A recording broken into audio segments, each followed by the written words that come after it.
हाँ जी। नोमान साहब, आपका नाम मुझे नजर आ रहा है, मैं शक्ल तो पहचानता नहीं हूँ किसी की। आप बताइए ना, हथेली की साइड से टच करने को क्यों मना करते हैं? ये अभी किसी ने ज्वाइन किया है, सैयद उकाशा 13। हेलो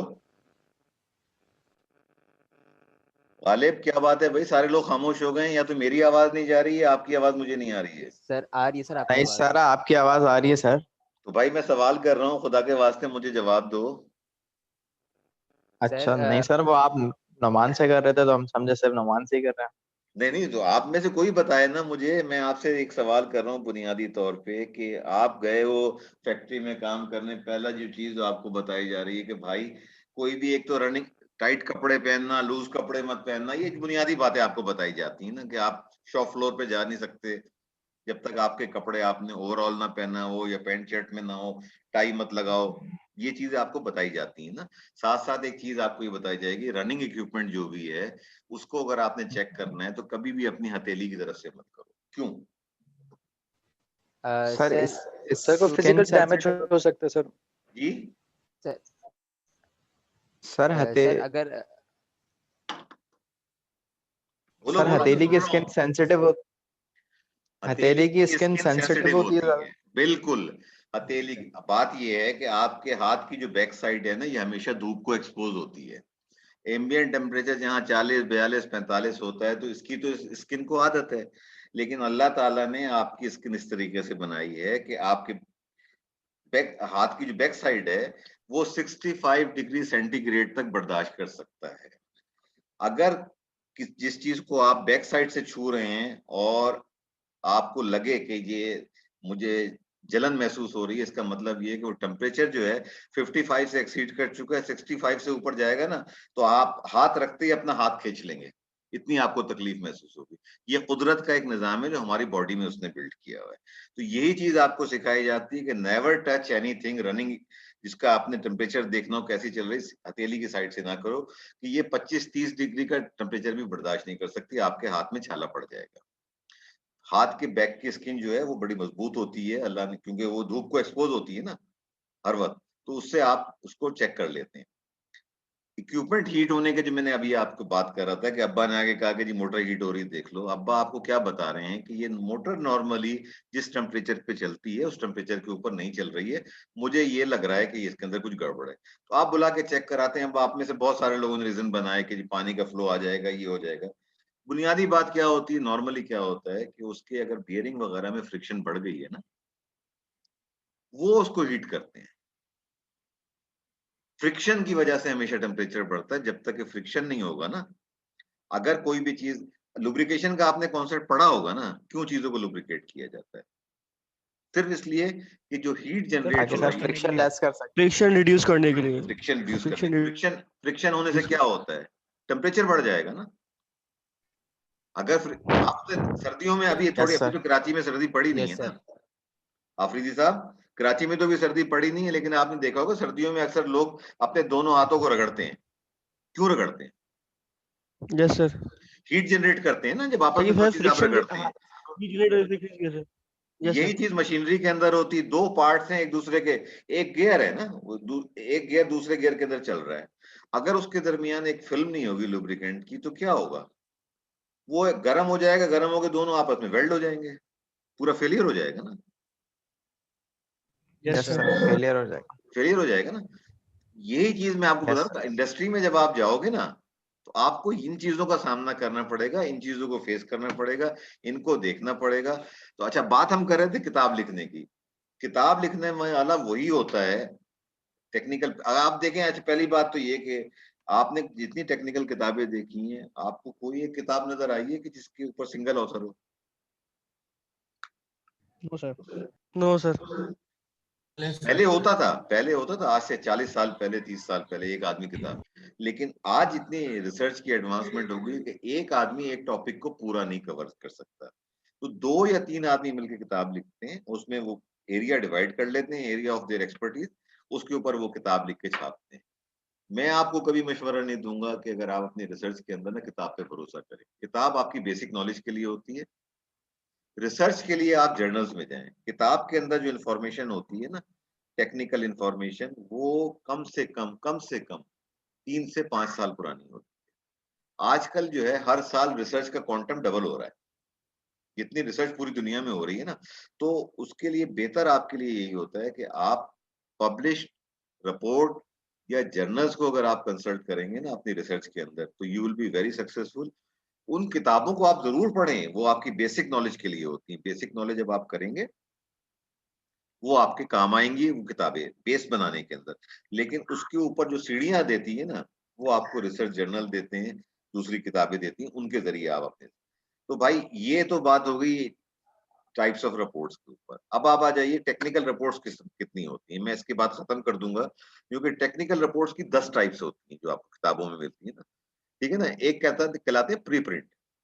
इसको हम कहते हैं प्री प्रिंट। क्या होता है कि मैंने एक रिपोर्ट लिखी है, मैं कॉन्फिडेंट नहीं हूँ, मतलब मैंने अपना पूरा काम किया है, तो बजाय इसके कि मैं इसको बाहर किसी इदारे को भेजूं, मैं अपने दोस्तों को, अब मेरे जो पीयर्स हैं, मेरे साथ जो काम कर रहे हैं, जो रिसर्चर हैं, वो उनको मैं भेज देता हूँ कि भाई आप जरा टाइम निकालिए, मेहरबानी करें, इसको जरा रिव्यू करके मुझे बता देंगे इसमें कहाँ कहाँ कमी है। तो वो फिर जो मेरे साथ अगर शेयर कर लेते हैं, तो ये डॉक्यूमेंट जो कहलाता है प्री प्रिंट कहलाता है, कि आप बाहर भेजने से पहले, किसी जर्नल को भेजने से पहले, किसी इदारे को भेजने से पहले, मसलन आप एक रिसर्च प्रोजेक्ट है, यूएन का स्पॉन्सर्ड है, डब्ल्यूएचओ का स्पॉन्सर्ड है, या किसी का भी स्पॉन्सर्ड एक प्रोजेक्ट है, आपको मिला, आप उस प्रोजेक्ट पे काम कर रहे हैं, उसकी प्रोग्रेस रिपोर्ट भी अगर आप आगे भेज रहे हैं ना, जो कि जा रही है बाहर, तो आप कोशिश ये करते हैं कि उसको आप शेयर कर लें विद इन योर ऑर्गेनाइजेशन, या आपका कोई दोस्त अगर बाहर किसी इदारे में काम कर रहा है, कॉन्फिडेंशियलिटी को मेंटेन रखते हुए उससे रिक्वेस्ट करेंगे, ये मैं तुम्हें डॉक्यूमेंट जो भेज रहा हूँ, इसको पढ़ के मुझे इनपुट दे दो, उसके बाद इसको डिलीट कर देना।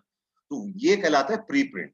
किसी भी चीज को आगे भेजने से पहले अगर आप शेयर कर लें अपने दोस्तों से, ये पब्लिश नहीं हो सकता। ये एक सिंपल एक इंफॉर्मेशन शेयरिंग होती है कि मैंने ये लिखा है, इसके अंदर please criticise me, please correct me, अगर कोई आपको चीज कमी नजर आती है, please highlight it to me. जब वो कर देता है तो उसके बाद हम इसको छाप देते हैं, आगे भेज देते हैं, जो भी हमें काम करना होता है। दूसरा होता है कारपोरेट प्रपोजल टाइप रिपोर्ट। ये जो यूज होता है जनरली के आप कोई डोनर एजेंसी और ग्रांट आई है उसकी, अभी आप, मैं देख रहा था हमदर्द यूनिवर्सिटी का जो आपकी रिसर्च कमेटी है, उसकी मैं रिपोर्ट पढ़ रहा था कि कितनी ग्रांट आई हुई है और किस किस डिपार्टमेंट को किस किस रिसर्च प्रोजेक्ट कितनी मिली। उसमें मैं देख रहा था होता क्या है कि ग्रांट आपके पास आई है, पीसीएसआईआर से आई है, खैर वो तो खुद रिसर्च करते हैं, मिसाल के तौर पे मैं उनका नाम ले रहा हूँ। उन्होंने एक प्रोजेक्ट दिया है कि जी कराची के जितने ट्रैफिक सिग्नल है इनको सिंक्रोनाइज कर दो। सिंक्रोनाइज कैसे कर दो? ऐसे कर दो कि जब ट्रैफिक का फ्लो जिस तरफ से ज्यादा आ रहा हो, वो सिग्नल ज्यादा देर तक खुला रहे, जहां फ्लो कम हो उसको आप लंबा बंद कर दो ना, फ्लो कम हो, ताकि ट्रैफिक स्मूथली चलता रहे। ये एक प्रोजेक्ट है, पूरी दुनिया में होता है। पूरी दुनिया के अंदर, अब न्यूयॉर्क जैसे शहर के अंदर एक कमरे के अंदर बैठ के पूरे ट्रैफिक सिग्नल को मॉनिटर कर रहे होते हैं, ऑटोमेटिकली आर्टिफिशियल इंटेलिजेंस से वो मॉनिटर कर रहे होते हैं। आपने फिल्मों में भी देखा होगा ना कि जब कोई डकैती करनी होती है, किसी को कुछ करना होता है, तो वो लॉग इन करता है, उस सिस्टम को ओवरटेक कर लेते हैं और वो इस तरह कर लेते हैं। तो ये जो होती है ना कॉर्पोरेट रिसर्च, आप डोनर एजेंसी को अपनी एक रिपोर्ट बना के देते हैं, प्रपोजल बना के देते हैं ग्रांट लेने के लिए, कि जी ये काम है, आपने मुझे पैसे दिए ये सिग्नल का, ये कराची के स्मूथ करने के लिए, इसको मैं काम करूंगा, इसमें मेरी इतने हार्डवेयर का खर्चा होगा, एक पायलट में बनाऊंगा, इस पायलट का इतना खर्चा होगा, इतने दिन की मॉनिटरिंग होगी, इतने लोग इन्वॉल्व होंगे। ये जो प्रपोजल होती है ना, ये प्रपोजल कॉर्पोरेट रिपोर्ट होती है जो कि आप सबमिट करते हैं डोनर। फिर होती है एक इंस्टीट्यूशनल रिपोर्ट, कि आपने जैसे अभी इस वक्त एक खातून से मेरी मुलाकात हुई थी, वो अमेरिका की जो है हार्वर्ड के अलावा एक और यूनिवर्सिटी का नाम बता रही थी, वो मेरे ध्यान में नहीं आ रहा है इस वक्त, आईवी लीग यूनिवर्सिटी के साथ वो काम कर रही है। वो पाकिस्तान में बैठ के वुमेन एम्पावरमेंट के ऊपर रिसर्च कर रही है। ठीक है ना। हर साल वो रिपोर्ट अपनी सबमिट कर देती हैं, जो उनके प्रोफेसर हैं अमेरिका के अंदर बैठे हुए, वो उस रिपोर्ट को देखते चले जाते हैं। तो ये आप 3 साल 5 साल तक आप ये करते रहते हैं। उसके बाद 5 साल की रिपोर्टों को मिला के उनकी कमेटी जो है फैसला करती है कि आपको पीएचडी की डिग्री दी जाए नहीं जाए। इसी तरीके से बहुत सारी फाउंडेशन होती हैं, रॉकफेलर फाउंडेशन है और डिफरेंट फाउंडेशन है जो कि आपको ग्रांट देती हैं। आप रिसर्च करते हैं उसके ऊपर, उनको एनुअल रिपोर्ट आप देते रहते हैं। कुछ प्रोजेक्ट जो होते हैं शॉर्ट टर्म होते हैं, 6 महीने में, साल में खत्म हो जाते हैं, कुछ साल 2 साल चलते हैं, 3 साल चलते हैं। ये प्रोग्रेस रिपोर्ट जो है उसको हम इंस्टीट्यूशनल रिपोर्ट भी कहते हैं। फिर होता है मंथली रिपोर्ट, प्रोग्रेस रिपोर्ट, यानी बात जो प्रोजेक्ट अगर छोटा है 6 महीने का है, 8 महीने का है, तो आप उसको मंथली रिपोर्ट, प्रोग्रेस रिपोर्ट दे रहे होते हैं कि जी मैंने ये कर लिया, ये कर लिया, ये कर लिया, अब रिपोर्ट मैंने खत्म कर दी है और अब मैं आपको जमा करा रहा हूँ, फाइनल रिपोर्ट दे रहा हूँ, ये मेरे कंक्लूजन। ठीक है। फिर कॉन्ट्रैक्ट की फाइनल रिपोर्ट होती है, टेक्निकल रिपोर्ट जो है ना, मंथली रिपोर्ट जो आपने दी है उसके ऊपर जो है आपने जमा करा के दे दी। जैसे मैंने अभी उन खातून का जिक्र किया, वो एनुअल रिपोर्ट भेज रही हैं, 5 साल के बाद उनको वहां बुलाया जाएगा, उनकी सारी रिपोर्टों को कंबाइन करके वो एक थीसिस बना देंगी और उसके ऊपर उनको मास्टर्स या पीएचडी मिल जाएगा। फिर होती है टॉपिकल टेक्निकल रिपोर्ट। ये आप एक रिसर्च करते हैं किसी भी एक टॉपिक के ऊपर, आपको किसी डोनर एजेंसी ने दी। अच्छा, डोनर एजेंसी में एक बात याद रखिएगा कि जो आपको पैसे दे रहा होता है ना, कॉपीराइट उसका होता है। जब तक वो आपको इजाजत नहीं देगा आप उस चीज को पब्लिश नहीं कर सकते। कभी कभी ये भी होता है कि वो आपसे ग्रांट देने से पहले आपसे एक कॉन्फिडेंशियलिटी एग्रीमेंट साइन करते हैं, जिसमें आपको लिखना पड़ता है कि आप जो भी इस रिसर्च के कंटेंट्स होंगे, कंक्लूजन होंगे, आप किसी और के साथ शेयर नहीं करेंगे। बाज़ औक़ात वो आपको अलाउ करते हैं कि 3 साल के बाद आप पब्लिश कर सकते हैं, 2 साल के बाद आप कर सकते हैं। तो ये वो रिपोर्ट्स होती हैं। बाज़ दफ़ा सर्वे रिपोर्ट जो होती है ना, जैसे पाकिस्तान का भी हुआ था ना सेंसस सर्वे, ये हुआ था ना सर्वे हुआ था ना सेंसस का 2 साल पहले, 3 साल पहले। उसको जब आप पब्लिश करते हैं तो वो बुक की फॉर्म में आ जाती है, सर्वे रिपोर्ट होती है, या कोई और आपने काम किया उसको आप। फिर होती है कमेटी रिपोर्ट।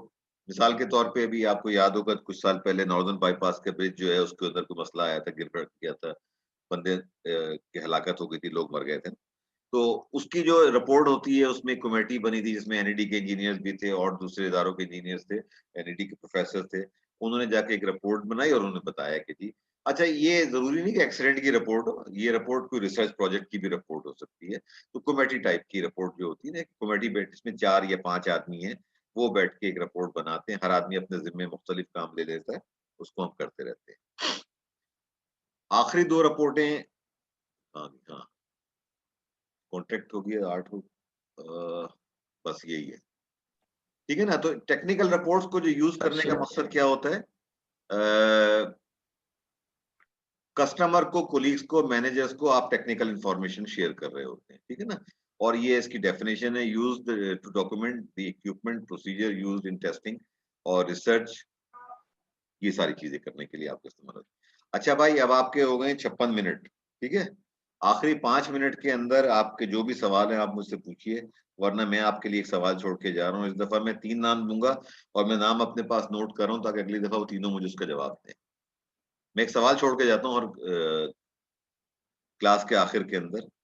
तो अभी तक जो हमने बातें की, कुछ आपको क्लियर हुई, बातें समझ में आई नहीं आई? देखो भाई, मैंने तुम्हें पीएचडी नहीं कराना है, ये बात ध्यान में रख लो। मैं ना तुम्हें पीएचडी करा रहा हूँ, ना मैं तुम्हें मास्टर्स की तैयारी करा रहा हूँ। मैं तुम्हें आने वाले कल के लिए तैयार करने की कोशिश कर रहा हूँ। ये मेरा मिशन है कि कल जब तुम इंडस्ट्री में जाओ तो फख्र से कह सकोगे जी हम हमदर्द यूनिवर्सिटी से पढ़ के आए, हमें कुछ पता है। ठीक है। जनाब अली, 26 कितने 25 लोग हैं, कोई सवाल नहीं पूछ रहा Yes, sir. मुझसे। जी सर, जी जी sir. Yes sir, yes sir, अच्छा ये बताइए, इस क्लास में हमारी बेटियां कितनी हैं? 1 है, 2 हैं? मिस जवेरिया, आपके अलावा कोई और है इस क्लास में? सर एक ही हूँ मैं। आप अकेली हैं? नहीं सर। जी कितने सर। हैं?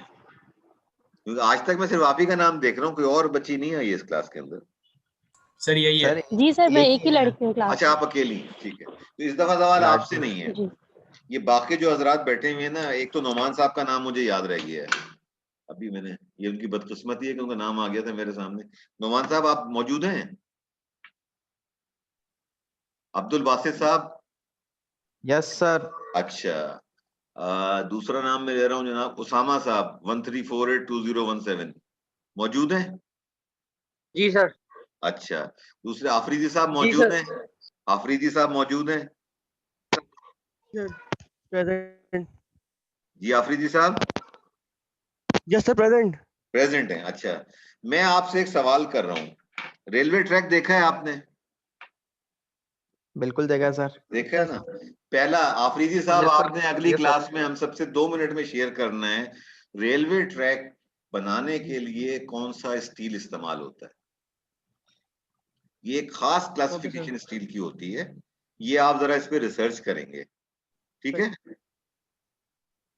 क्लियर आफरीदी साहब? यस सर, ये देख लीजिए 25 नंबर जो class yes sir, clear participation के हैं ना, ये उसका हिस्सा है जो मैं आपको दे रहा हूँ, ठीक है? जी, आफरीदी साहब, आपने ठीक है हमें sir. Railway yes track sir, के मटेरियल के बारे में बताना है कि जो रेल की जो पटरी होती है जी, वो किस स्टील से बनती है।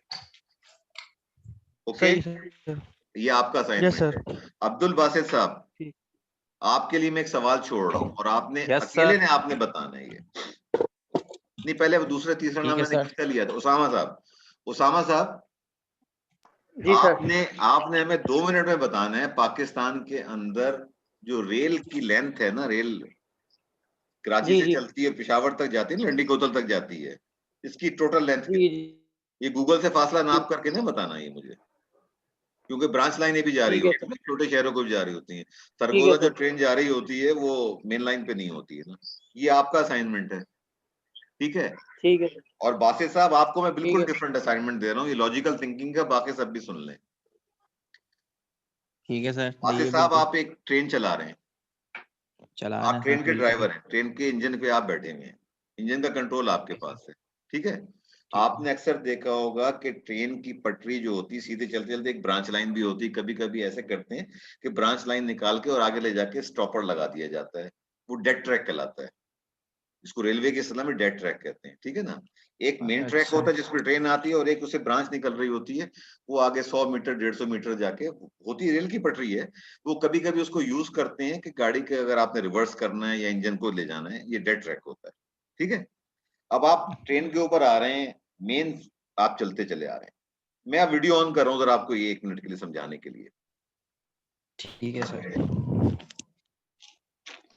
देखिए आप सर, ये डेड रेलवे का ट्रैक एक वो ट्रैक होता है है जो जी सर।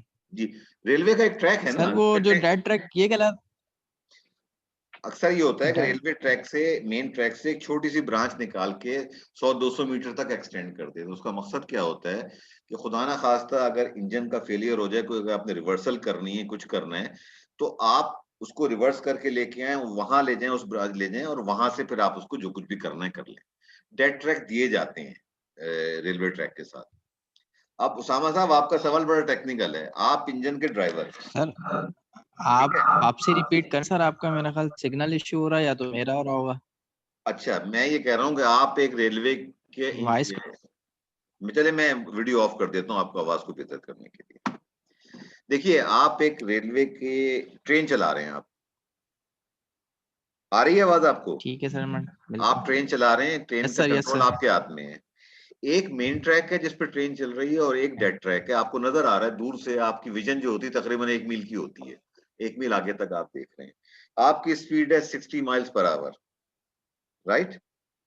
आपने देखा कि करीबी बस्ती के बच्चे आए यस और सर। उन्होंने जो है 15 बच्चे हैं, एक बच्चा डेड ट्रैक पे खेल रहा है क्योंकि उसको पता है कि ट्रेन यहाँ नहीं आ सकती, और 14 बच्चे जो लाइव ट्रैक पे आ गए। अब आपके पास अगर आप ट्रेन का ब्रेक भी लगाते हैं तो आपको ये खतरा है पूरी ट्रेन डिरेल हो जाएगी, सारी बोगियां उलट जाएंगी। आपको एक फैसला करना है एज एन इंजन ड्राइवर कि ट्रेन को कंटिन्यू रखें उसके ट्रैक के ऊपर, या 14 बच्चों को उड़ा दें, या आप ट्रेन को डेड ट्रैक पे ले जाएं जहां पे एक बच्चा खेल रहा है। इसका आपने मुझे जवाब देना है कि आप कहाँ लेके जाएंगे और क्यों लेके जाएंगे, रीजन क्या है इसका। अगर सवाल क्लियर नहीं है तो पूछ लो मुझसे। ये मैनेजमेंट के फैसलों की मैं उस तरफ लेके जा रहा हूँ कि मैनेजमेंट जब फैसले करती है ना किसी भी इदारे की, तो किस तरह करती है। हेलो जी, जी सर। जनाब आवाज आ रही है आपको? जी जी सर, आ रही है नुमान सर। साहब, सवाल जरा रिपीट कीजिए, मैंने क्या पूछा है आपसे? Sir hello. नेटवर्क का इशू हो गया था सर, वो आवाज आ नहीं सकी सर आपकी। अच्छा देखिए, मैं आपको दोबारा रिपीट करूंगा, ये मैंने इसका जवाब आप ही से लेना है, किसी और से नहीं लेना। नुमान साहब, आप एक ट्रेन चला रहे हैं, ट्रेन की स्पीड 60 माइल्स एन आवर है, राइट? जी सर, जी जो सर। ट्रैक जिस पे ट्रेन जा रही है, अचानक बस्ती करीबी आबादी से बच्चे आए, 15 बच्चे आए, 14 बच्चे जो हैं लाइव ट्रैक पे आ गए हैं जिसपे आपकी ट्रेन ने जाना ओके है, सर, और एक बच्चा ओके सर, डेड ट्रैक के ऊपर खेल रहा है। 14 बच्चे बिल्कुल एक सर तरफ जी। हैं, एक बच्चा। ठीक है। आप ट्रेन रोक नहीं सकते। अगर आप ट्रेन इमरजेंसी ब्रेक लगाएंगे तो ट्रेन पूरी की पूरी उलट जाएगी, जिसमें हजारों आदमियों को, सैकड़ों आदमियों के जख्मी होने का, मरने का खतरा है। आपने ट्रेन को, बिल्कुल सर जी। अब आपके पास एक चॉइस है कि आप ट्रेन को उसी ट्रैक पे चलाएं या उधर ले जाएं जहां पे डेड ट्रैक है। एक तरफ 14 बच्चे हैं, ओके एक सर। तरफ एक बच्चा है। वो एक बच्चा जो है वो अपनी जगह पे बड़ा मुतमईन है कि इधर तो ट्रेन आ ही नहीं सकती। 14 बच्चे लाइफ जी सर। में। आप इंजन ड्राइवर हैं, आपको फैसला करना है, एक लम्हे के अंदर आपने फैसला करना है कि आपने क्या करना है, whether to continue the train on the okay sir. Track और आप डेड ट्रैक पे ले जाएं। आपने ये अभी कुछ जवाब नहीं देना, आपने इसको सोच के अगली क्लास का शेड्यूल जो भी बताएंगे या गालिब रिजवान साहब, whether it will be on Wednesday और Thursday, it's up to you. मुझे आप बता दीजिएगा, ठीक उस है। वक्त करेंगे। तो मैंने 3 आदमियों को 3 असाइनमेंट दिए हैं। आपका असाइनमेंट ये है, जी ठीक है सर। नौमान सर साहब? मेरा भी असाइनमेंट यही है ना अब्दुल बासित का। नहीं, मैंने सर नौमान अब्दुल बासित को अब्दुल बासित को तो मैंने कहा मुझे पाकिस्तान के पूरे रेलवे ट्रैक की लाइन बताओ। नहीं नहीं सर, वो तो नहीं सर, आपने ये उनको मुझे बोला, बोला उसामा को। उसामा को कहा। हाँ, सॉरी, उसामा को बोला। सर उसामा को दी। अभी मैं किससे बासित साहब जी को सर, कह वो रहा अब्दुल बासित को ही कह रहे थे आप वो। हूँ। हाँ, नौमान यस साहब जी सर, सर, वो आप बासित बासित साहब को साहब कह का रहे थे आप, तो फिर ये बासित का असाइनमेंट है। ओके। इंजन वाला असाइनमेंट जो बासित साहब का है। एक को मैंने कहा है कि जी यस क्या सर। बताया था उनको, अफरीदी साहब को क्या बताया था, एक स्टील का। सर रेल ट्रैक का मटेरियल दिया है, एक को रेलवे आपने। ट्रैक का मटेरियल दिया था आपने मुझे। हाँ, मटेरियल, उन्होंने मुझे मटेरियल बताना है कौन सा होता है, उसमें कार्बन कितनी होती है, क्या क्या चीजें होती हैं, because that is special steel which is use for laying ले ट्रैक। आम स्टील की नहीं पड़ सकती ना, जो आपके प्लेन कार्बन स्टील होते हैं, ना ही आप जी स्टेनलेस स्टील के बनाते हैं। तो वो कौन सा स्टील होता है, ठीक है। और रीजन बताइएगा उसका, क्यों क्यों सिलेक्शन की गई है उसकी। जी सर, बिल्कुल। ठीक है, ओके जी। Yes sir. कोई सवाल तो यार मुझे, यस सर। मेरे मेरे भाइयों, मुझे बता दूं, मैं जिस चीज से बड़ा परेशान हूं ना, तुम लोगों से मैं बहुत परेशान हूं। मेरी परेशानी का सबब जो है कि आप लोगों के सवाल ना आना, ये मुझे परेशान करता है कि जैसे मैं दीवार से बात कर रहा हूँ। तुम लोग जो सर है ना, नुमान के असाइनमेंट। नहीं नहीं, मैं तो इसलिए मजबूरन तुम्हें असाइनमेंट दे रहा हूँ, तुम सवाल नहीं करते हो ना। मुझे डिप्रेशन अगर हुआ ना, उसके जिम्मेदार तुम लोग हो। I am going into depression because of अरे यू। नहीं नहीं सर तीन सर। बंद नहीं सर, डिप्रेशन में नहीं जाए सर, हमें होगा सर, हम जरूर पूछेंगे सर। नहीं तो देखो, बात ये, ऐसा हो ही नहीं सकता कि 2 आदमी गुफ्तगू कर रहे हो तो उनके दरमियान कोई सवाल ना उठे। आप देखिए ना, मैं यस आपसे गुफ्तगू कर रहा हूँ, मैं बोल रहा हूँ, मोनोलॉग से नॉलेज ट्रांसफर नहीं होती। खुदा के वास्ते मेरी बात सीख लो। मैं बार बार इस चीज को रिपीट कर रहा हूँ। मैंने तुम्हें मिसालें देके बताया, मैंने तुम्हें सोक्रेटिस की मिसाल दी थी, ठीक है ना, मैंने तुम्हें प्लूटो की मिसाल दी थी कि नॉलेज का ट्रांसफर सवाल से होता है। अगर सवाल नहीं करोगे कभी तुम्हें नॉलेज नहीं आएगी। नॉलेज, और कभी सवाल पूछने से हिचकिचाओ मत। आप सवाल नहीं पूछ रहे हो तो ये मेरे लिए बड़ी परेशानी की बात है। तो बासित साहब, आफरीदी साहब और तीसरे उसामा साहब, अगली क्लास जो भी ये मुझे बताएंगे, मैं वेंसडे थर्सडे दोनों दिन अवेलेबल हूँ, अपनी कन्वीनियंस देखते हुए, क्योंकि हमने पिछला हफ्ता हमारा ठीक है सर। प्रैक्टिकल में निकल गया है। ये कंप्लीट यस कैसे सर। होगा कोर्स? मिस जवेरिया की आवाज आ रही है मुझे, कुछ कह रही है? सर बस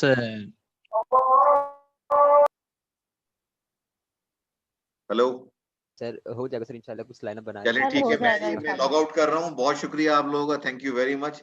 अपना ख्याल रखिएगा अगली क्लास तक, और ओके अटेंडेंस सर। कुछ बढ़ा थैंक यू लें। सर, अभी तक थैंक यू मुझे सर। मुझे तमन्ना ओके, है अब भी कि, सर। मुझे तमन्ना है कि 30 में से 30 किसी दिन हो जाए, तो उस दिन बस मैं खुद ही सेलिब्रेट करूंगा। आपके साथ अगर होता तो मैं आप सबको समोसे खिलाता। वहां पे ये आसानी थी कैंपस के अंदर के सर नीचे बना लें सर, सीन हम आ जाएंगे। दिल्ली स्वीट से फौरन समोसे आ जाते हैं, तो भेज के मंगवा सकते हैं। आपके साथ मैं ये नहीं सर कर हम तो दुआ कर रहे हैं जल्द से जल्द ये पैनेडेमिक खत्म हो तो नहीं हम होता। हमारा आपको देखना नसीब हो। देखिए, ये नहीं है सर मुझे नुमान के लिए कोई असाइनमेंट नहीं है सर। जी। सर अभी नुमान के लिए तो असाइनमेंट नहीं है ना अभी आज के उसमें। मैं हर क्लास में 3 बंद को दूंगा ना।